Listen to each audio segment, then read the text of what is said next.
Paano kung may umangkin sa kanya tapos tuluyan din siya? Ayoko mangyari yun. Naintindihan ko naman ho kayo, Ma'am Rosenda. Pero di ho ba karapatan pa rin naman ng bata na makilala niya yung totoo niyang mga magulang?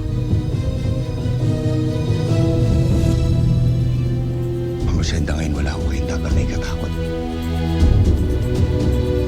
Dahil nandito ho ako. Puprotektahan ko ho kayo at gagawin ko ang lahat para protektahan ko si Butchoy.